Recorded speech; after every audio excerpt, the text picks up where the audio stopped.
નમસ્કાર। આજે પવિત્ર અષાઢી બીજ છે અને આજે અમદાવાદની અંદર ભક્તિ અને આસ્થાનો સમન્વય જોવા મળી રહ્યો છે, કારણ કે ભગવાન જગન્નાથની 149મી ભવ્ય રથયાત્રા નગરચર્યાએ નીકળી ચૂકી છે। અમદાવાદના રસ્તાઓ પર અત્યારે ભક્તોનું જાણે કીડિયાળું ઉભરાયું હોય તેવા દ્રશ્યો સર્જાઈ રહ્યા છે। વહેલી સવારે કેન્દ્રીય મુખ્યમંત્રી અમિત શાહે પરંપરાગત મંગળા આરતી કરી અને નાથના આશીર્વાદ લીધા હતા। ત્યારબાદ રાજ્યના મુખ્યમંત્રીએ સોનાની શામણીથી પહિંદવિધિ કરી અને રથયાત્રાનો પ્રારંભ કરાવ્યો હતો।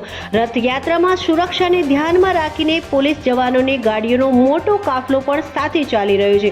આ ભક્તિમય માહોલમાં ખોડિયારમાંના રથ પણ આકર્ષણનું કેન્દ્ર બન્યા છે। ભાઈ બલભદ્ર અને બહેન સુભદ્રાજીનો રથ સાથે નાથ નગરચર્યાએ નીકળ્યા છે। અત્યારે સજાવેલા ગજરાજો શ્વાસ અદ્ધર કરી દે તેવા અખાડાના યુવાનોના કરતબો અને ભજન મંડળીઓએ ભારે ધૂમ મચાવી છે।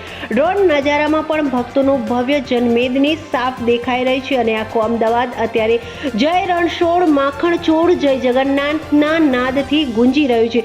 રથયાત્રાના પળે પળ સચોટ અપડેટ માટે અત્યારે જ અમારી ચેનલને સબસ્ક્રાઇબ કરો। ફરી મળીશું બીજા વિડીયોમાં।